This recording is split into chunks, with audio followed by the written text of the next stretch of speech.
My name is Chris, and I'm going to be your nurse today. I'm going to wash my hands and put on some clean gloves. And now I'm going to ask my patient to state his name and his birth date.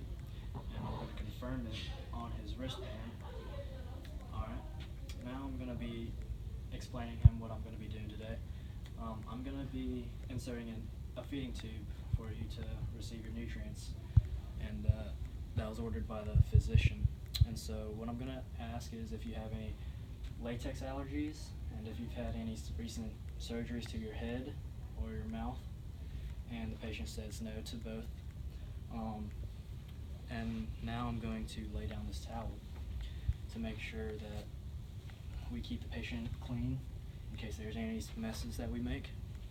I'm going to gather my equipment.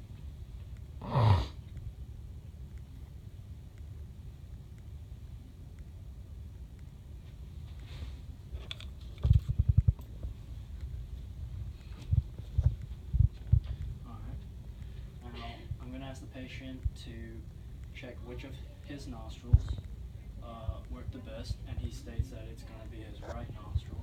So now I'm going to take my NG tube and make sure I don't let it touch any other surfaces. I'm going to measure from the tip of his nose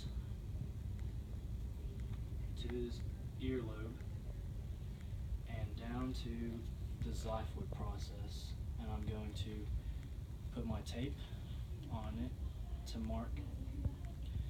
Now I'm going to lube the tip of the feeding tube about 2 to 4 inches.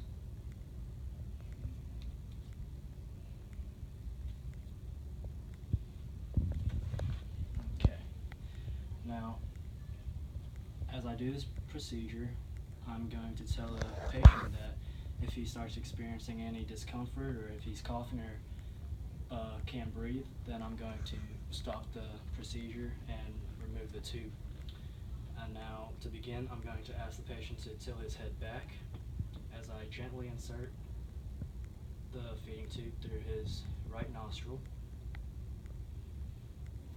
And as I reach the oral pharynx, I'm going to ask him to put his chin to his chest, and as I start again, he can take sips of water to help the feeding tube go down. And so,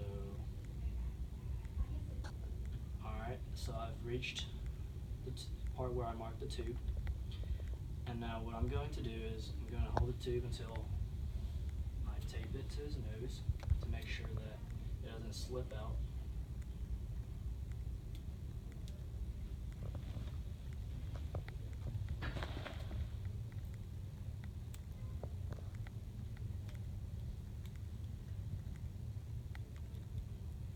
Okay.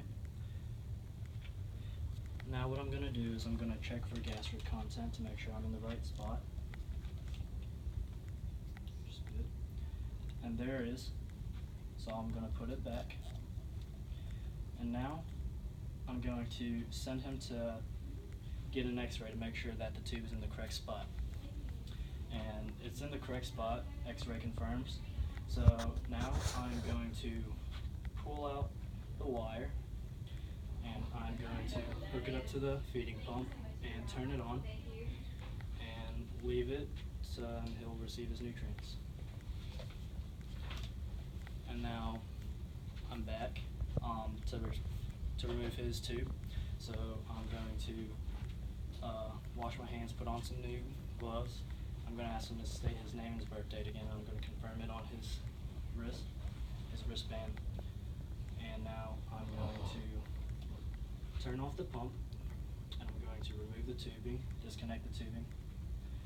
And what I'm going to do is I'm going to remove the tape off of his nose, gently. And as I'm removing this, I'm going to have my patient hold his breath, and I'm going to gently and slowly remove the tubing. Alright, and I'm going to wrap it up. And properly discarded it.